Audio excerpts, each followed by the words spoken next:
زده کوونکو، تاسو نه زه نن یو ذهني سوال پوښتنه کوم. یوه ذهني پوښتنه چې د دې ځواب بالکل سیده نه وي، بلکې د دې ځواب را پیدا کولو لپاره یا د دې ځواب ورکولو لپاره به تاسې ډېر چال او ډېر ټریکس استعمالوئ. هغه ټریکس او چالونو کې د دې ځواب پټ وي، نو تاسې به خپل مازغه ډېر استعمالوئ او دته به ځواب را پیدا کوئ.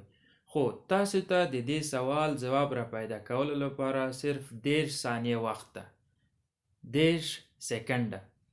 که چا په 10 ثانیو وخت کې د دې سوال ځواب ورکو، نو د دې معنی دا ده چې هغه یو ډېر ښه ذهن او ډېر ښه عقل خاوند ده. نو ګوره سوال. سوال دغه ده چې په یوه ونه کې 8 مرغۍ ناستې دي. یو ښکاري پرې د ټوپک وار وکړو. د ټوپک وار سره په ونه کې ناستې 4 مرغۍ ولګېدې او مړې شوې او ونې نه لاندې راوغورځېدې. اوس د دې سوال دا ده چې په ونه کې څو مرغۍ پاتې شوې. یو ځلې بیا درته تکراروم چې په یوه ونه کې 8 مرغۍ ناستې دي.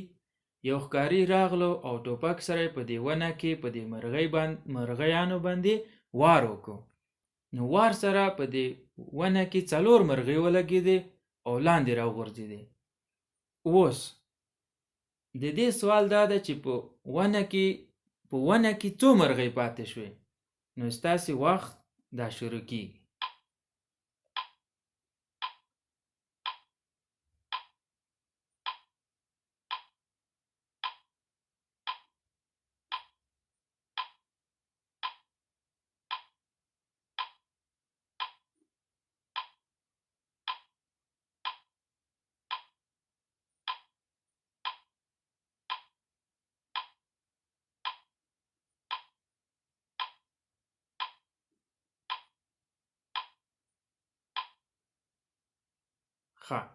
وخت پوره شو.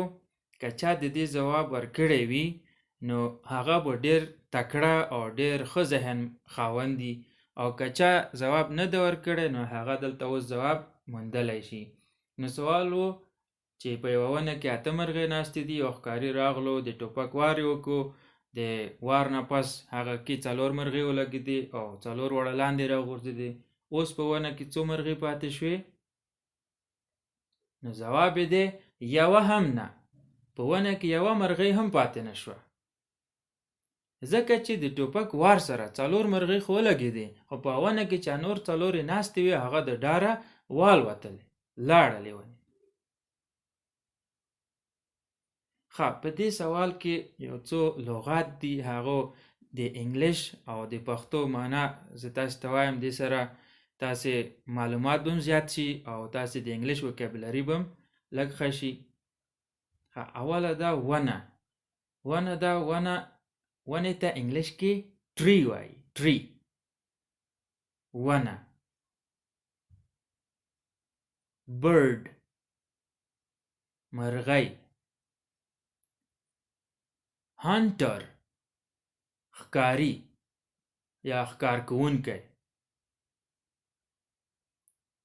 ګن، ګن ټوپک ته ویل کېږي. ډیډ، مړ.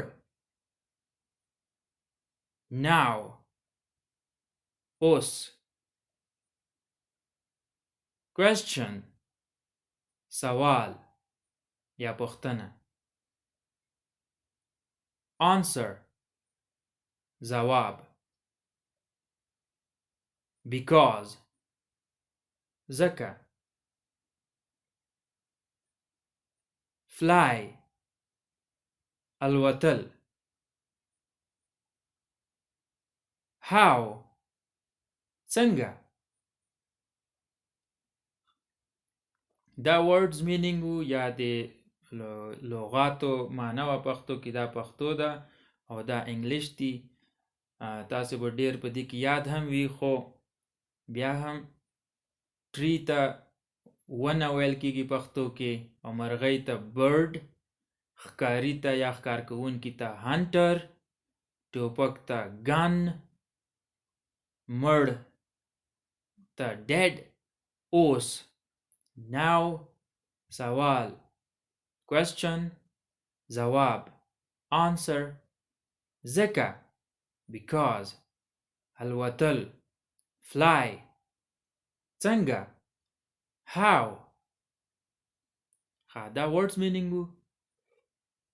او ذهني سوال ته یا ذهني پوښتنې ته په انګلیش کې څو رقم ته words استعمالیږي یا څو رقم ته نوم اخیستل کیږي، خو ډیر زیات چې استعمالیږي هغه ده riddle. riddle ورته وایي ذهني سوال ته.